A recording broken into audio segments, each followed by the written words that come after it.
ازيكم جميعا، عاملين ايه؟ انا اشرقت احمد. النهارده الفيديو هيكون تحدي حصل ولا ما حصلش. طيب ايه هو حصل ولا ما حصلش؟ هو يعني انه بيكون في سؤال مثلا، واحيانا ممكن يكون سؤال مثلا محرج عن الدراسه مثلا او عن اي حاجه زي كده، وانا عليا ان انا اجاوب بصراحه حصل ولا ما حصلش. قبل ما نبدا الفيديو كان في ناس كتيره قوي كانت بتقولي انه احنا عايزين نتعلم الانجليش او نقوي الانجليش بتاعنا يعني ازاي او كده. فانا النهارده جايبه لكم عرض هو من موقع اسمه EF Education. العرض ده بيوفر لكم ان انتوا تتعلموا الانجليش واي لغه انتوا حابينها، في حوالي 7 لغات، فتقدروا تتعلموا اللغه اللي انتوا حابينها في الموقع ده. وعلى فكره مفيش تقييد بالعمر، يعني اي عمر ممكن ان هو يقدر يخش ويتعلم اللغه اللي هو حاببها. فبس الموقع ده حلو جدا للناس اللي حابه ان هي تتعلم لغات مختلفه وتطور من لغتها، اللغات الاجنبيه اللي هي متعلماها او كده. فهحط لكم اللينك بتاعه تحت، تخشوا تسجلوا الدخول في الموقع طبعا بالبريد الالكتروني بتاعكم، وتملوا البيانات وبس، وتخشوا وتختاروا اللغات اللي انتوا حابينها تتعلموا. وكمان هحط لكم لينكات لعروض تانية تحت. وبس يلا خلينا نبدا في الفيديو، مش عايزه اطول عليكم اكتر من كده. انا معايا ابلكيشن مكتوب فيه السؤال وانا هجاوب عليه بحصل ولا ما حصلش. اول حاجه كدبت على مستر او مس عندي، ما حصلش. ما اعتقدش ان انا كدبت على مستر او مس عندي علشان مثلا غرض معين او عشان اهرب من الهومورك او حاجه زي، لا ما اعتقد. عدت سنه من السنين، لا ما حصلش الحمد لله. يعني نمت اثناء امتحانات الفاينل او اثناء الفاينل، لا مين مجنون هينام اثناء الفاينل؟ يعني اكيد لا. ممكن انام في الفصل نفسه مثلا في حصه من الحصص كده يعني، لكن في الفاينل لا. يعني اترفدت من المدرسه او اتعمل لي يعني رفض من المدرسه او كده، لا لا. قبل كده رحت المدرسه بالبيجامه لا طبعا، لان احنا في يعني مدرستي في مصر، فاكيد في يوم كده في امريكا والسويد والكلام ده، انه يوم كده او اسبوع تقريبا الطلبه بيجوا بالبيجامه عادي وكده، لكن احنا عندنا في مصر لا طبعا مفيش الكلام ده يعني، فاكيد لا.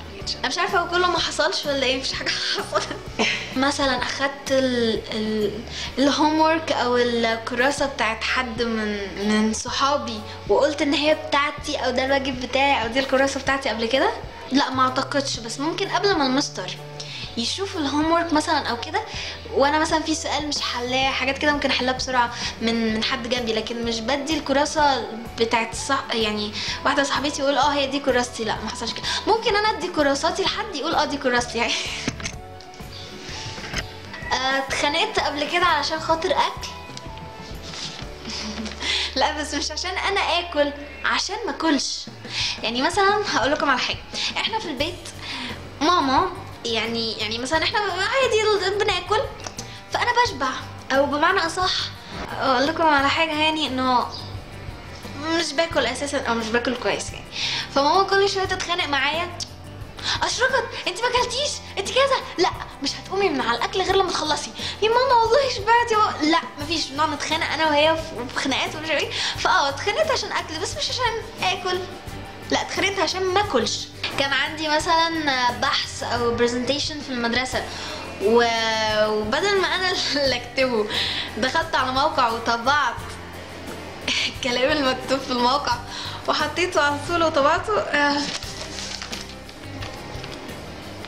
الحقيقه ان انا اي ريسيرش او اي حاجه بتطلب مني بخش بطبعها، لانه ما بيبقاش ليا خلق اكتب حاجه او انا اقعد ابحث وادور، لا يعني بخش على موقع على النت على طول بطبع وانزل.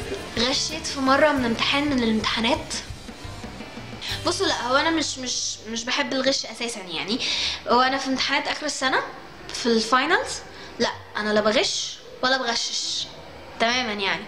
بس ممكن في امتحانات الشهور اللي هي بتبقى عادي يعني في اثناء السنه دي، ممكن امتحان كمبيوتر، امتحانات هايفه زي كده يعني، ممكن يعني امتحانات كمبيوتر، امتحانات هايفه زي كده ممكن ان انا يعني اتناقش مع حد من زمايلي في سؤال، يعني انه طب لا ده هيبقى غلط، طب ليه غلط، طب ليه صح، طب كده يعني. لكن حصل ولا ما حصلش ان انا اتبعت للمدير علشان خاطر عملت مصيبه؟ لا بس اسمعوني، يعني ايه هو حصل بس اسمعوني. هو انا كنت مصدومه فيها، لانه في سنه من السنين كان في مستر كان قايل لنا يعني كان في واجب، كان هو مدينا واجب، بس انا ساعتها ما كنتش استلمت الكتاب، يعني ما كانش معايا الكتاب عشان اعرف ان انا اعمل الهوم ورك ده، فما عملتوش، انا مش معايا كتاب. فراح جه مين اللي ما عملش الهوم ورك؟ اتفضلوا قوموا اقفوا تحت عند المديره. طب يا مستر يهديك يرضيك انا ما استلمتش الكتاب. لا تحت. وبس يومها كان في كذا يعني ناس كتير برضو معايا ما استلموش الكتب، بس هم مش عارف يعني اتلككوا بان هم ما سمعوش المستر وهو بيقول الهوم ورك او حاجه زي كده. فخلاص المستر قال لهم طب خلاص اقعدوا ما تروحوش للمديره، وانا ما رضيتش اقول كده لان انا سمعت، بس انا ما كانش معايا الكتاب، طب هعمله منين؟ فنزلت عند المديره تحت وقعدت اقول لها يعني، بس بعدين خالص للا اقتنعت يعني ان انا عشان ما استلمتش كتاب او يعني انا ماشي معايا حق ان انا ما اعملش الواجب يعني او كده. يلا في يوم هربت من المدرسه او كتيت يعني من المدرسه بمعنى اصح. ما هربتش، لا كتيت من المدرسه، لا كتيت من حصه من الحصص برضو لا، بس الحقيقه مؤخرا كان نفسي ليه؟ ما انا هقول لكم ليه، بس لان انا عمري ما كتيت من اي حصه، بس هقول لكم ليه. لانه انا تانية ثانوي، وتانية ثانوي يعتبر ان احنا بنروح بانتظام يعني، او اخر سنه لينا هنروح بانتظام، لانه في ثالثه ثانوي يعني هنروح المدرسه بس مش كتير، مش زي مع اي سنه عاديه يعني. فاللي هو ايه، عشان حاسه بقى ان انا تقريبا اخر سنه ليا في المدرسه او كده يعني، فكان نفسي ان انا اجرب شعور ان انا كنت بس من الحصه واحده، مش من المدرسه كلها، لا يعني شعور ان انا اكت من حصه، بس مش بعرف الحقيقه لانه بتقفش يعني او كده او بخاف يعني. انا بقعد اقول لهم ايه، عايزين نكت، عايزين كذا، واول ما نبقى وقت الجد اقول لهم لا لا لا لا شوفونا، لا يلا نطلع، ونروح طالعين فعلا، وفي الاخر ما نكتش يعني. وممكن يعني في حصه مثلا مش مهمه قوي او احنا مش عايزينها يعني كده، لا حصه مش مهمه قوي او حصه كده يعني ممكن نتاخر عليها شويه، بس مش ان احنا نكت بقيه الحصه يعني، لا نتاخر شويه. في صور المدرسه او الصور اللي احنا بنتصورها في الفصل عملت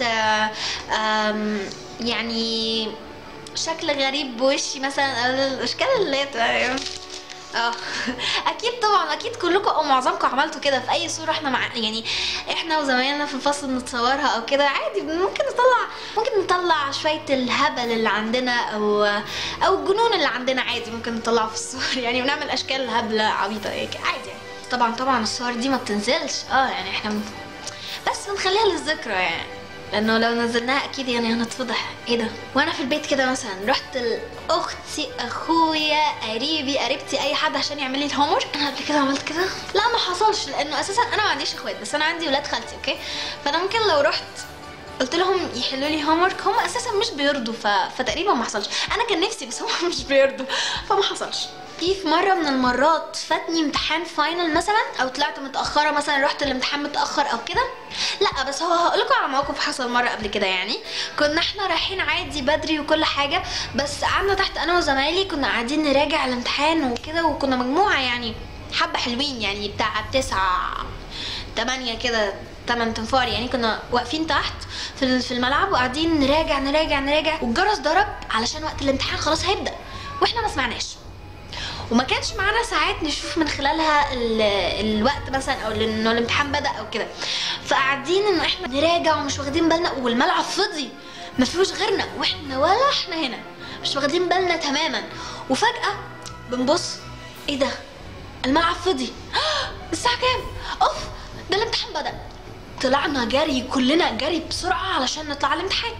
فطبعا كان رئيس الدور او كده كان لقى ان مجموعه كبيره يمكن 8 ولا حاجه ما دخلوش الامتحان، ودي مصيبه، فكان قلقان انه في ايه يعني. فاحنا طلعنا، هي كانت واحده اوكي رئيس الدور يعني كانت واحده، فاحنا طلعنا، فانا اتخضيت ان الامتحان بدا وكده، فجريت انا سبقتهم وفضلت اجري عشان اروح اللجنه.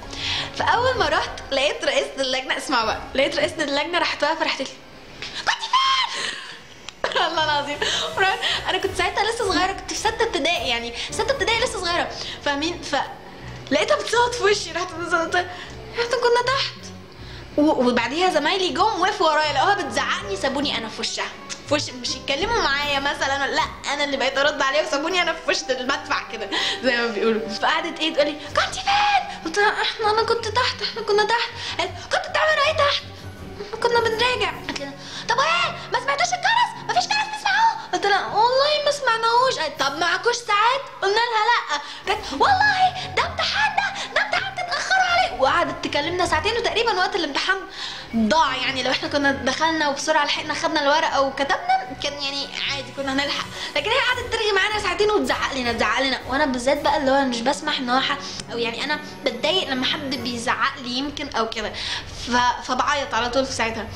ففضلت كنت هعيط خلاص، قلت لا شكت استحملي يا بابا ما تعيطيش، لانه لو عيطتي في الامتحان مش هتقدري تركزي او مش هتقدري تحلي يعني. ففضلت مستحمله وكده، ودخلت راحت موزعه علينا الورق بقرف كده، وانا بصلها اللي هو متغاظه متضايقه يعني. طب خلاص احنا برضو اطفال يعني ممكن نغلط عادي يعني. وقاعده بقى في اول الامتحان كله مش مركزه في الامتحان ومركزه في اللي هي قاعده تزعقهولي وتقولهولي، وانا اللي كنت في وش المدفع. فده برضو اللي ضايقني ان هم ما تزعقلهمش معايا، وانا الوحيده اللي تزعق لي يعني. بالعكس انا كنت طالعه بدري وهم يعني قعدت اجري واسبقهم وكده. فيلا، فاعتقد ان انا هقول لا ما حصلش، ان احنا لحقنا الامتحان، او اقول حصل مش عارفه. وحصل لان احنا اتاخرنا يعني شويه. فمثلا كان عندي ماده من المواد انا بدرسها وتمنيت ان انا ادرس ماده تانية غيرها. كتير. بكده نكون وصلنا لنهايه الفيديو. اتمنى يكون الفيديو عجبكم، واتمنى تكونوا برضو عرفتوا شويه يعني عن البلاوي اللي حصلت. ممكن لو انتوا كنتوا جداد والاول مره بتشوفوا الفيديو بتاعي ما تنسوش تعملوا لي سبسكرايب، تدوسوا على الزرار الاحمر اللي تحت الفيديو عشان يوصلكم كل جديدي، وكمان تعملوا لي لايك. خلينا نشوف الفيديو ده هيوصل لكام لايك، ولانه كمان اللايكات مش بتعمل حاجه غير ان هي بتحمسني ان انا اعمل فيديوهات تانية اكتر واكتر. كمان احنا قربنا نوصل ل 100,000، عايزين نوصل ل 100,000 باسرع وقت ممكن. فعشان كده ممكن تقولوا لاصحابكم مثلا قرايبكم ان هم يعملوا لي سبسكرايب، يدوسوا على الزرار الاحمر اللي تحت الفيديو. وكمان تابعوني على كل مواقع التواصل الاجتماعي، سناب شات والفيسبوك والانستجرام وتويتر وميوزيكلي. كل اللينكات هتلاقوها تحت في صندوق الوصف. انتوا مش هتتعبوا نفسكم ابدا، مجرد بس ما تضغطوا على اللينك هيوديكم مباشره على البيج بتاعتي، تعملوا لي فولو او اد او لايك. وبس انا بحبكم جدا جدا جدا جدا جدا، مع السلامه.